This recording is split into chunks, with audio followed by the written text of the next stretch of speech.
தற்போதைய அண்மை செய்தியை பார்த்துக் கொண்டிருக்கிறோம். திருப்பூர் மாவட்டம் பல்லடம் அருகே மனைவியை வெட்டி கொன்றுவிட்டு கணவன் தப்பிச் சென்றிருக்கிறார். கூடுதல் விவரங்களோடு இணைகிறார் செய்தியாளர் பாலாஜி பாஸ்கர். பாலாஜி, விவரங்களை பதிவு செய்யலாம்.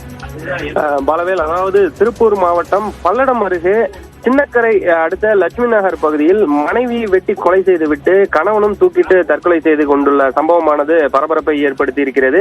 அதாவது கோழி இறைச்சி கடை நடத்தி வரக்கூடிய சிலம்பரசன் என்பவர் தனது மனைவி அகிலாண்டேஸ்வரி மற்றும் மகளுடன் வசித்து வருகிறார். நேற்று இரவு தனது வீட்டிற்கு சென்ற சிலம்பரசன் இன்று காலை வெளியே வராத நிலையில் அறையிலிருந்து வெளியே வந்த சிலம்பரசனின் மகள் தனது தாய் ரத்த வெள்ளத்தில் இறந்து கிடப்பதையும் அருகிலேயே தந்தையும் தூக்கிட்டு தற்கொலை செய்து கொண்டதை கண்டு அலறியுள்ளார். இதனையடுத்து அருகில் இருந்தவர்கள் வந்து கொடுத்த தகவலின் பேரில் விரைந்து சென்ற பல்லடம் காவல்துறையினர் இருவரின் உடல்களையும் மீட்டு திருப்பூர் அரசு மருத்துவக் கல்லூரி மருத்துவமனைக்கு பிரேத பரிசோதனைக்காக அனுப்பி வைத்துள்ளனர்.